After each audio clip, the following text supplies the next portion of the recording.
મિત્રો તમારે વાહનની ડુપ્લિકેટ આરસી બુક કરાવવી હોય, 2 વ્હીલર હોય, 3 વ્હીલર હોય, 4 વ્હીલર હોય કે હેવી વ્હીકલ હોય, એની ડુપ્લિકેટ આરસી બુક એટલે તમારી આરસી બુક કે આરસીનું જે પેલું કાર્ડ આવે છે એ જો ખોવાઈ જાય તો તમારે કઢાવવા માટે એજન્ટો મારફતે તમારે 4,000થી લઈને 6,000 રૂપિયાને ઘણી વખત તો એનાથી પણ વધારે ચાર્જ લઈ લેવામાં આવે છે, જનતાને લૂંટી લેવામાં આવે છે.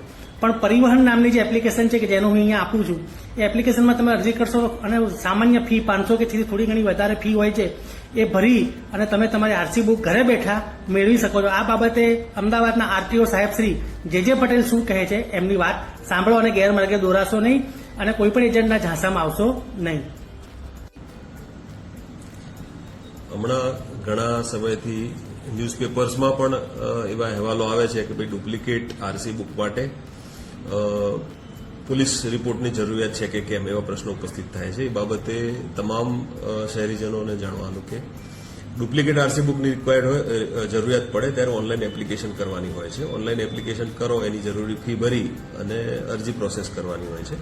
એમાં પોલીસ રિપોર્ટની જરૂર નથી અને પોલીસના કોઈ પણ રિપોર્ટની રિક્વાયરમેન્ટ નથી. એવું તાજેતરના જે પરિપત્રો કમિશનર ઓફ ટ્રાન્સપોર્ટ કચેરીથી થયા છે એ તમામને જાણવા માટે પણ અમારી કચેરીમાં ડિસ્પ્લે કર્યા છે અને અવારનવાર અમે મીડિયામાં પણ આપીએ છીએ. આવા કોઈ તત્વોથી ગેરમાર્ગે દોરાવું નહીં.